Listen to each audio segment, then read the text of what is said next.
राजस्थान के कोटपुतली बहरोड जिले से सामने आई एक बड़ी और चिंताजनक घटना ने पूरे प्रदेश का ध्यान अपनी ओर खींच लिया है। एक तरफ ग्रामीण अपने अधिकारों और सुरक्षा की मांगों को लेकर धरने पर बैठे थे, तो दूसरी तरफ अचानक ऐसा घटनाक्रम सामने आया जिसने पूरे इलाके को दहला दिया। शांतिपूर्ण विरोध प्रदर्शन के बीच फायरिंग और पथराव की घटना हुई, जिसमें 10 लोग घायल हो गए। इनमें 3 लोगों की हालत गंभीर बताई जा रही है।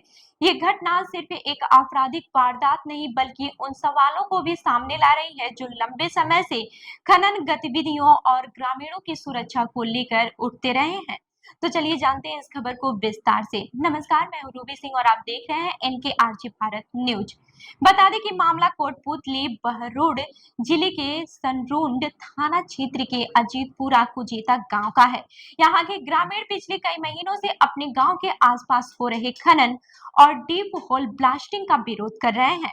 ग्रामीणों का कहना है कि लगातार हो रही ब्लास्टिंग से उनके मकानों में दरारें पड़ रही हैं, जमीन की गुणवत्ता प्रभावित हो रही है और लोगों के जीवन पर खतरा मंडरा रहा है। इसी विरोध के चलते गांव के लोगों ने करीब 292 दिन पहले धरना शुरू किया था। लगभग 10 महीने तक चला ये आंदोलन इलाके में चर्चा का विषय बना रहा। ग्रामीण बार बार प्रशासन से मांग करते रहे कि आबादी क्षेत्र के पास हो रहे खनन को रोका जाए और उनकी सुरक्षा सुनिश्चित की जाए, लेकिन 30 मई को प्रशासन ने धरना स्थल को हटवा दिया और वहां रखा सामान भी जब्त कर लिया। इसके बाद ग्रामीणों में नाराजगी और भी बढ़ गई। ग्रामीणों ने फैसला किया कि वे अपनी आवाज को दबने नहीं देंगे। सोमवार सुबह उन्होंने फिर से आंदोलन शुरू करने की योजना बनाई। पहले जिला कलेक्ट्रेट जाकर ज्ञापन देने का कार्यक्रम तय हुआ और उसके बाद से धरना दोबारा शुरू किया जाना था।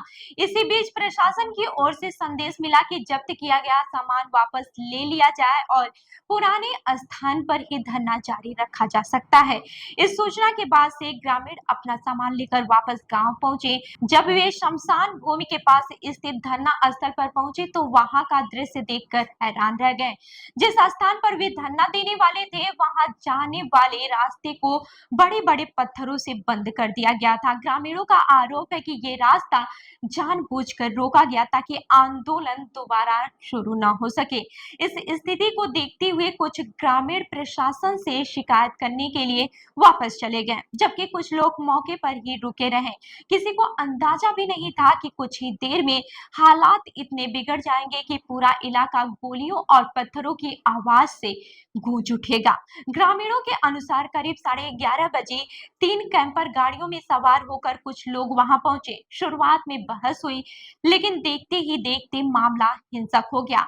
आरोप है कि हमलावरों ने अचानक फायरिंग शुरू कर दी और इसके साथ ही पथराव भी किया। मौके पर मौजूद लोग घबरा गए और जान बचाने के लिए इधर-उधर भागने लगे। प्रत्यक्षदर्शियों का कहना है कि हमला इतना अचानक था कि किसी को संभलने का मौका भी नहीं मिला। कुछ लोग जमीन पर गिर पड़े, कुछ खेतों की ओर भागे और कई लोग पत्थरों की चपेट में आ गए। घटना स्थल पर अफरा तफरी का माहौल बन गया। महिलाओं और बुजुर्गों में भी दहशत फैल गई। हमलावरों ने केवल लोगों को ही निशाना नहीं बनाया, बल्कि वहां खड़ी मोटरसाइकिलों को भी क्षतिग्रस्त कर दिया। कई बाइकों के शीशे टूट गए और उन्हें पत्थरों से नुकसान पहुंचाया गया। हमले के बाद पूरा क्षेत्र रणभूमि जैसा दिखने लगा। वहीं घटना की सूचना मिलते ही पुलिस और प्रशासन हरकत में आया। पुलिस की टीम तत्काल मौके पर पहुंची और हालात को नियंत्रित करने का प्रयास किया। घायलों को एम्बुलेंस की मदद से अस्पताल पहुंचाया गया। डॉक्टरों ने कई लोगों का प्राथमिक उपचार किया, जबकि गंभीर रूप से घायल 3 लोगों को जयपुर रेफर कर दिया गया। घायलों में मदन वर्मा, सुगन चंद, दशरथ, करिश्मा, महेंद्र, जगदीश और कालू शामिल है। वहीं विनय सिंह, दीपक और कालू खान को गंभीर चोटें आने के कारण उच्च चिकित्सा केंद्र भेजा गया है। डॉक्टरों के अनुसार कुछ लोगों को सिर और शरीर के अन्य हिस्सों में भी गंभीर चोटें लगी हैं। वहीं कोटपुतली बहरोड के पुलिस अधीक्षक रणविजय सिंह ने बताया है कि सूचना मिलते ही पुलिस की कई टीम मौके पर भेजी गई। घटना स्थल की घेराबंदी की गई और सबूत जुटाने का काम शुरू किया गया। पुलिस को मौके से कारतूस के 2 खाली खोल मिले हैं, जिन्हें जांच के लिए जब्त कर लिया गया है। फॉरेंसिक साइंस लैब की टीम को भी मौके पर बुलाया गया। टीम ने घटना स्थल से कई महत्वपूर्ण साक्ष्य एकत्र किए हैं। पुलिस यह भी पता लगाने की कोशिश कर रही है कि फायरिंग किसने की, कितने लोग इसमें शामिल थे और इस पूरे हमले के पीछे की असली वजह क्या थी। ग्रामीणों का आरोप है कि इस हमले के पीछे खनन माफिया का हाथ हो सकता है। उनका कहना है कि लंबे समय से खनन का विरोध करने वाले लोगों को डराने और आंदोलन खत्म करवाने की कोशिश की जा रही थी।